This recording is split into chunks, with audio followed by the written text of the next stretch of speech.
નમસ્કાર દર્શક મિત્રો, હું છું પરવીન પઠાણ અને ગુજરાતની વાત પ્રોગ્રામમાં તમારું સ્વાગત કરું છું। આજે આપણે આપણા આ પ્રોગ્રામમાં જાણીશું કે આપણા ગુજરાત રાજ્યમાં દિવસ દરમિયાન શું શું થયું છે અને કેવી રીતે થયું છે, શું છે સોશિયલ મીડિયાનો હોટ ટોપિક મુદ્દો, તે સમગ્ર જાણકારી વિસ્તારપૂર્વક આપણા આજના આ પ્રોગ્રામમાં આપણે નિહાળીશું। તો ચાલો જાણીએ અને નજર કરીએ શરૂઆતના વિશેષના મુખ્ય સમાચારો પર। સાબરકાંઠા, મહીસાગર, અમદાવાદ સહિતના જિલ્લાઓમાં માવઠું પડે તેવી શક્યતા હવામાન વિભાગ દ્વારા દર્શાવવામાં આવી છે। તો બીજી તરફ અમદાવાદની સિવિલમાં શરૂ કરાયો હીટ વેવ વોર્ડ, લોકોને 24 કલાક પાણી ઉપલબ્ધ કરાશે, 108 રહેશે એલર્ટ મોડ પર। તો બીજી બાજુ રાજકોટમાં બીઆરટીએસ અને સિટી બસના પૈડા અચાનક થંભી ગયા, સમયસર પગાર ન થતા ડ્રાઈવરો હડતાળ પર ઉતરી ગયા અને અંતિમ વિધિ બની મોતનો સફરમાં જાણીએ કે હરિદ્વારમાં માતાની અંતિમ વિધિ કરવા જતા અમદાવાદના પરિવારને Delhi Mumbai express way highway પર ટ્રકે કચડી નાખ્યો। દીકરો, પુત્રવધુ અને દિયરનું મોત નીપજ્યું। ઘટના સ્થળે કમકમાટી ભર્યું મોત નીપજ્યું હતું અને 8મું ધોરણ ભણેલા અમરેલીના મેહુલભાઈની રોજની 17,500 રૂપિયાની કમાણી છે। જાણો કયા વ્યવસાયમાં કરે છે આટલી બધી કમાણી? તો બીજી જગ્યાએ સુરતના અડાજણમાં ખાલી કરી દેવાયેલા જર્જરિત એપાર્ટમેન્ટનો સ્લેબ ધરાશાયી થયો અને બાજુની સોસાયટીના લોકોના શ્વાસ અદ્ધર થઈ ગયા હતા।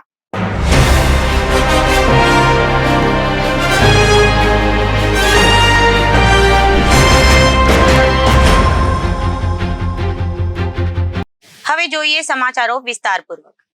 રાજ્યમાં આજથી 3 દિવસ સુધી કમોસમી વરસાદની આગાહી કરી છે। વેસ્ટર્ન ડિસ્ટર્બન્સની અસરને કારણે આગાહી કરવામાં આવી છે। આજે ઉત્તર ગુજરાત, મધ્ય ગુજરાત અને સૌરાષ્ટ્રમાં કમોસમી વરસાદ વરસી શકે છે। અમદાવાદ, ભાવનગર, બનાસકાંઠા અને સાબરકાંઠામાં માવઠું પડવાની શક્યતા છે। અરવલ્લી, ખેડા, અમરેલી, દમણ અને દાદરા નગર હવેલીમાં વરસાદ પડશે। ગીર સોમનાથ, દીવ અને મહીસાગરમાં પણ વરસાદ વરસશે।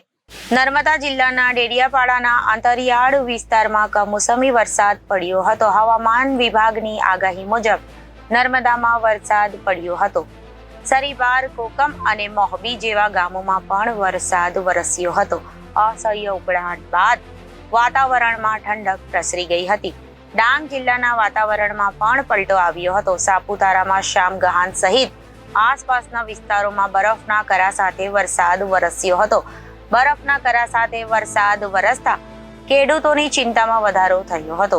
પાક નિષ્ફળ થવાની ખેડૂતોને ભીતિ છે। સાપુતારા ખાતે ફરવા આવેલા પ્રવાસીઓ વાતાવરણ પરના પલટાથી ખૂબ ખુશ થઈ ગયા હતા। જ્યારે તારીખ 13ના રોજ બનાસકાંઠા, સાબરકાંઠા, અરવલ્લી, મહીસાગર, દાહોદ, પંચમહાલ, છોટાઉદેપુર, નર્મદા, સુરત, તાપી, નવસારી, ડાંગ, વલસાડ, ભાવનગર, અમરેલી, ગીર સોમનાથ સહિતના વિસ્તારોમાં વરસાદની આગાહી કરવામાં આવી છે તથા તારીખ 14 મેના રોજ રાજ્યના બનાસકાંઠા, સાબરકાંઠા, અરવલ્લી, ગાંધીનગર, મહીસાગર, દાહોદ, સુરેન્દ્રનગર, અમદાવાદ, ખેડા, પંચમહાલ, આણંદ, વડોદરા, ભરૂચ, બોટાદ, ભાવનગર તેમજ સુરતમાં પણ હવામાન વિભાગ દ્વારા વરસાદની આગાહી કરવામાં આવી છે। અમદાવાદમાં ગરમીના કારણે લોકોને હીટ સ્ટ્રોકની અસર થાય છે, જેને લઈને અમદાવાદની સિવિલ હોસ્પિટલમાં હીટવેવ વોર્ડ શરૂ કરવામાં આવ્યો છે તેમજ 108ને પણ એલર્ટ મોડ પર રખાઈ છે। હીટવેવને લઈ અમદાવાદની સિવિલ હોસ્પિટલ દ્વારા ખાસ તૈયારી કરવામાં આવી રહી છે। રાજ્યમાં ધીરે ધીરે ગરમીનો પારો વધી રહ્યો છે, ત્યારે અમદાવાદ શહેરમાં ગરમીનો પારો વધતા લોકો હેરાન પરેશાન થઈ જવા પામ્યા છે, પરંતુ થોડા દિવસથી ગરમીમાં રાહત મળી છે, પરંતુ આગામી દિવસોમાં ગરમીનો પારો વધવાની શક્યતા છે, જેને લઈને અમદાવાદની સિવિલ હોસ્પિટલ ખાતે હીટ સ્ટ્રોક વોર્ડ શરૂ કરવામાં આવ્યો છે। આ વોર્ડમાં હીટ સ્ટ્રોકની અસર થયેલા દર્દીઓને દાખલ કરવાની વ્યવસ્થા કરવામાં આવી છે। જે લોકોને ચક્કર આવે છે, ઉલટી થાય છે, આંખો સામે અંધારપાટ છવાઈ જાય છે, ગભરામણ થાય છે, તે તમામ લોકોએ તાત્કાલિક સારવાર લેવી જોઈએ, કેમ કે તેઓને હીટ સ્ટ્રોકની અસર થવાની શક્યતાઓ વધારે છે। આ સમગ્ર બાબતે અસર થવાની શક્યતાઓ જાણવી છે।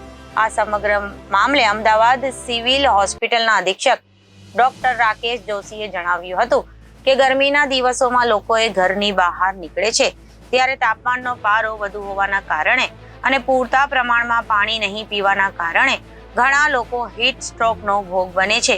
આવી દર્દીઓ મોટી સંખ્યામાં હોસ્પિટલમાં આવી રહ્યા છે. આવા લોકોને પ્રાથમિકતા આપી તેઓને સારી સારવાર મળી રહે તે માટે આ વિશેષ વોર્ડ બનાવવામાં આવ્યો છે. વધુમાં સિવિલ હોસ્પિટલના અધિક્ષક ડોક્ટર રાકેશ જોશીએ જણાવ્યું હતું કે હોસ્પિટલમાં આવતા દર્દીઓ સાથે તેઓના પરિવારજનો પણ આવે છે. તેમજ સિવિલ હોસ્પિટલમાં મોટી સંખ્યામાં ઓપીડીના દર્દીઓ આવે છે તેમજ તેઓને લાઇનમાં ઊભા રાહ જોવી પડે છે. એવા દર્દીઓના પરિવારજનો માટે 1200 બેડની હોસ્પિટલમાં જ્યાં દર્દીઓના સગા ઊભા હોય તેઓને હોસ્પિટલના સ્ટાફ તરફથી પીવાનું પાણી આપવામાં આવે છે. તેમજ ત્યાં કુલર પણ લગાવવામાં આવ્યા છે. ત્યારે કેટલાક લોકોને એવો ડર હોય છે કે તેઓ લાઇનમાંથી ખસીને પાણી પીવા જશે તો તેઓનો વારો જતો રહેશે, જેથી ઘણા દર્દીઓ સગાવાલાઓ પાણી પીવા માટે પણ જતા નથી.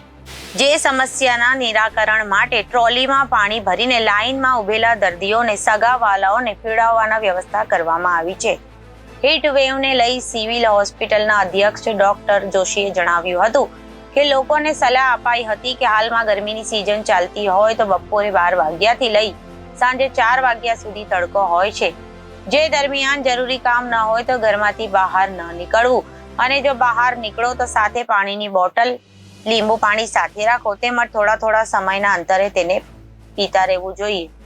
શહેરની જીવાદોરી સમાન સિટી બસ અને BRTS બસ સેવા અચાનક બંધ થઈ ગઈ છે. સિટી બસ અને BRTSના બસ ચાલકોને પગાર સમયસર નહીં મળતા આજથી હડતાળ શરૂ કરી દેવામાં આવી છે. બસ ચાલકોની એક જ માંગ છે કે તેમનો પગાર મહિનાની 7 થી 10 તારીખ વચ્ચે કરવામાં આવે. આ હડતાળને કારણે સામાન્ય જનતાને હાલાકીનો સામનો કરવો પડી રહ્યો છે.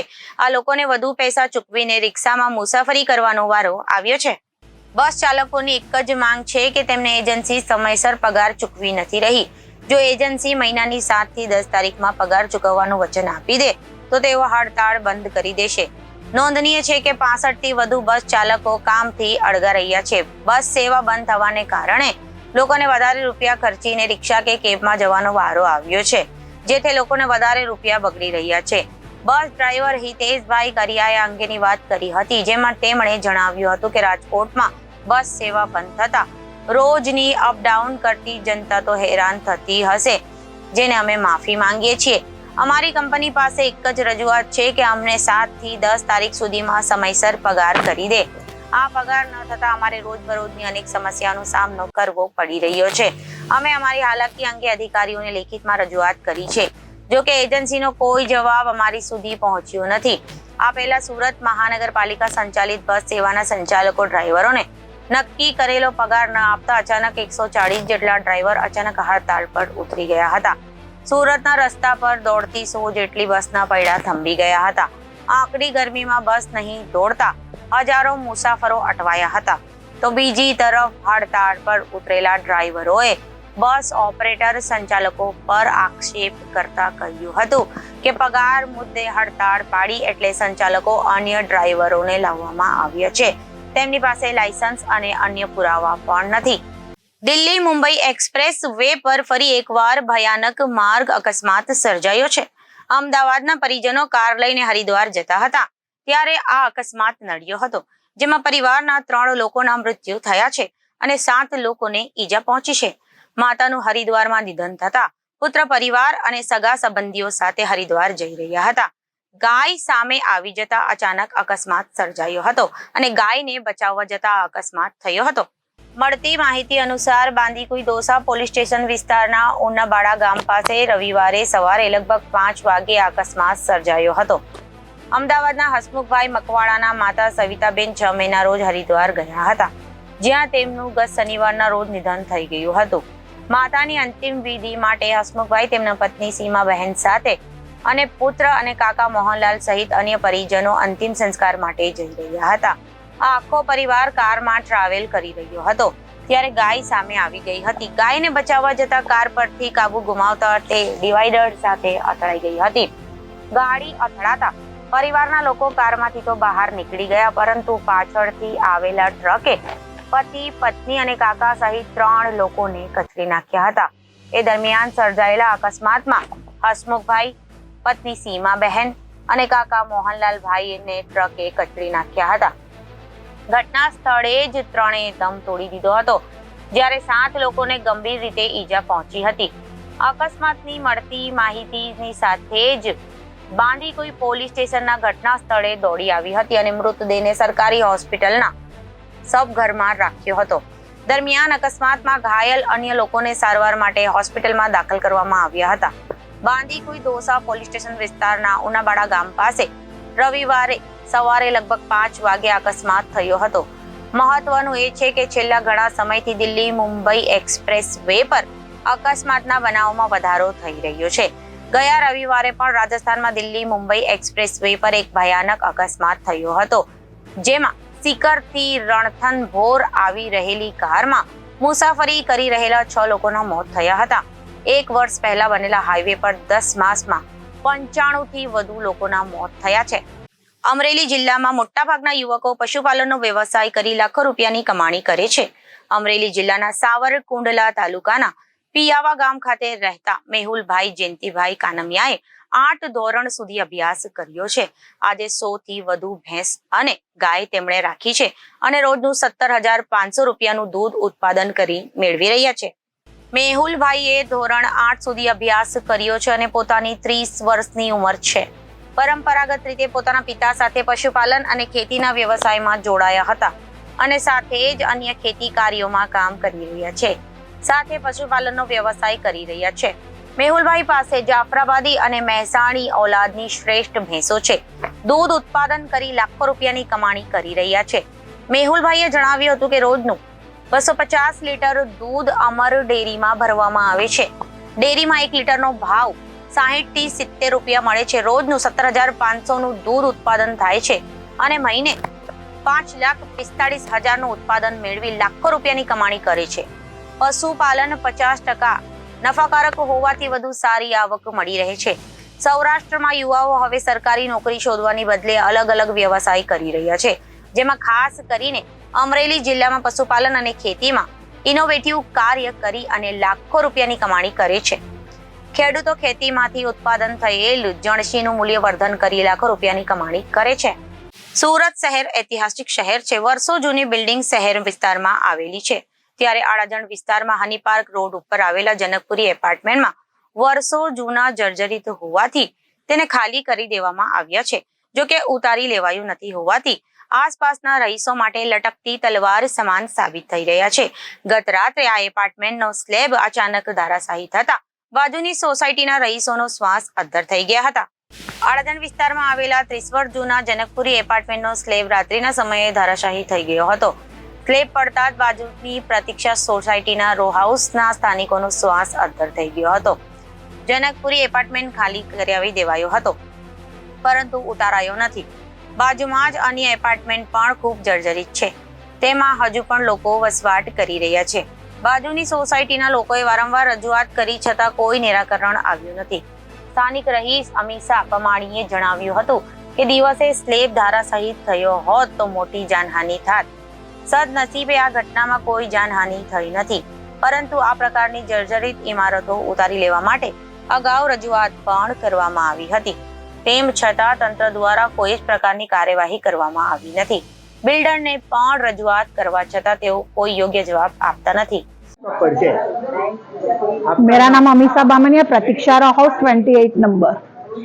कितने जूना बिल्डिंग और कब टूटा और क्या घटना बना पूरा? ये बिल्डिंग 25 इयर्स ओल्ड है। कितने बजे ऐसा घटना बना? ये करीबन रात 1:30 बजे से 2 बजे तक अर्थक्वेक हुआ ऐसा सबसे पहले लगा। फिर बाद में हमने देखा तो ये तो बिल्डिंग ब्लॉक हो गई है। एसएमसी वाले क्या कुछ कंप्लेन किए, कुछ उनका ध्यान है? बहुत कंप्लेन की, बिल्डर को भी बहुत कंप्लेन की, लेकिन हमें ऐसा बाहर से पता चला कि 1 करोड़ करीबन रुपए देकर उसको सब कुछ ये दाब दिया है कि हम कुछ नहीं करने वाला, हमें पैसा मिल गया है। क्या लगता है आपको, अगर ये दिन में गिरता तो कितना जान हानि हो सकती है? करीबन बहुत लोगों की जान हानि हो सकती है, क्योंकि ये जो वो सिटिंग एरिया है वहाँ पे सीनियर सिटीजन, बच्चे लोग, ये हमारी बाई लोग सब इधर काम कर रहे हैं और ये घर में ओनली सिर्फ लेडीज ही रहती है और सब लेडीज जॉब कर रही है। ओनली 82 इयर्स बाई घर में रहते हैं। एसएमसी का क्या कहना है? एसएमसी ने कोई हमें ऑनलाइन कंप्लेन की, कुछ भी किया, लेकिन कोई रिस्पॉन्स ही नहीं मिला हमें इधर से, और बोल दिया कि इधर से घर खाली करके चले जाओ। हमारा खुद का घर और हम घर कैसे खाली करें? किसने बोला ऐसा घर खाली करके? वो बिल्डर, वो ये अपार्टमेंट वाले कॉन्ट्रैक्ट जिसने लिया वो बोले कि घर खाली करके चले जाओ आप। ये पूरा का पूरा बिल्डिंग खाली है, कोई रहता है ऐसा कुछ? हाँ, ये बिल्डिंग तो खाली है, लेकिन उसके बाजू के बिल्डिंग में तीन माले पे सब लोग रहते हैं, उसको जरा भी जान आने की नहीं पड़ी। वो भी बिल्डिंग ऐसा जर्जरित ही है? हाँ, पूरा ऐसा ही है। अंदाजे कितने साल जूना बिल्डिंग हुआ है? 25 इयर्स। क्या नाम है बिल्डिंग का? जनकपुरी। ये रो हाउस पे गिरा, उसको रो हाउस का नाम क्या है? प्रतीक्षा रो हाउस, कहाँ पे आया है? હની પાર્ક રોડ। તો અત્યારે ગુજરાતની વાતમાં વિરામ લઈએ. વધુ સમાચારો માટે જોતા રહો જનાદેશ ન્યૂઝ. નમસ્કાર.